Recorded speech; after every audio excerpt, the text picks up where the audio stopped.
Greetings, loved ones.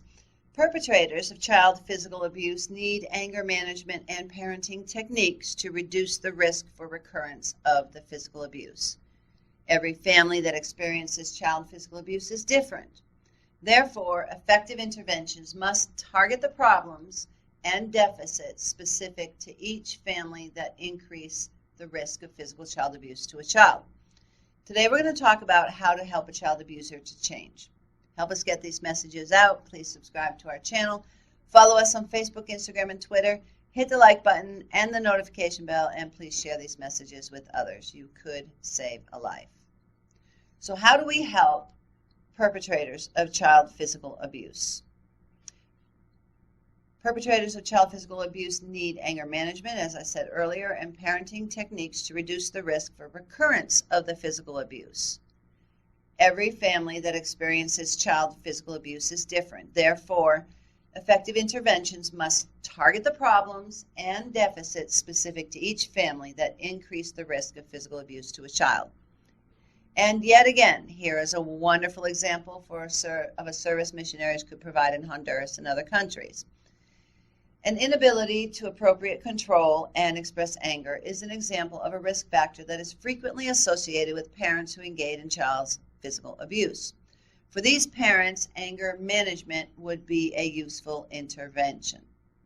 So let's talk about the goals of anger management. They would include the lessening of heightened arousal levels during challenging parenting situations, the improvement of abusive parents' coping skills, the reduction of the probability that parents will have uncontrolled emotional reactions that end in physical abuse.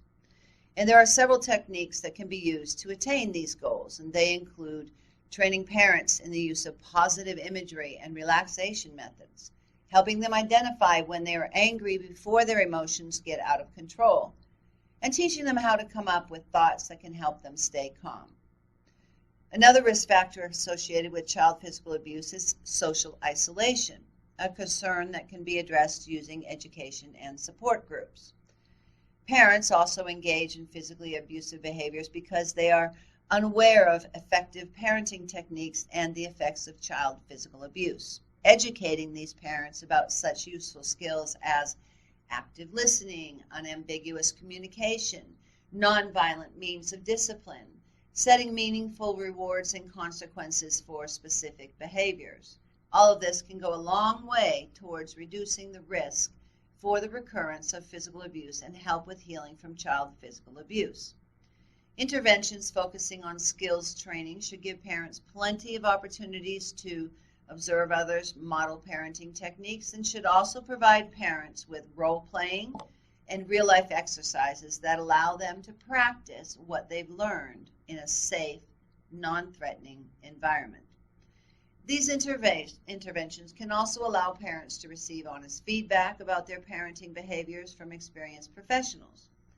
Finally, other conditions that go beyond simple deficits in knowledge or difficulty managing anger can interfere with the ability of parents to appropriately discipline their children. These include external pressures such as financial problems, interpersonal difficulties like marital strife or domestic violence, and serious mental health conditions such as schizophrenia, major depression, and drug abuse problems. When these circumstances are linked to physical abuse, wide-ranging solutions must be sought, whether this means connecting parents with appropriate social services or locating referrals for marital counseling, psychotherapy, or psychiatric care. According to the CDC, over half of all children in the world, that's 1 billion children ages 2 to 17, experience violence every year. So the question is not if you'll encounter a victim of violence. The question before God is, what will you do when you do encounter them? You could be the person who saves a life. Micah 6:8 says, He has showed you, O man, what is good, to do justice, love mercy, and walk humbly with your God. You are called. We are all called to be champions for justice. In our next episode, we will talk about physical abuse risk factors in children. Until then, God bless you.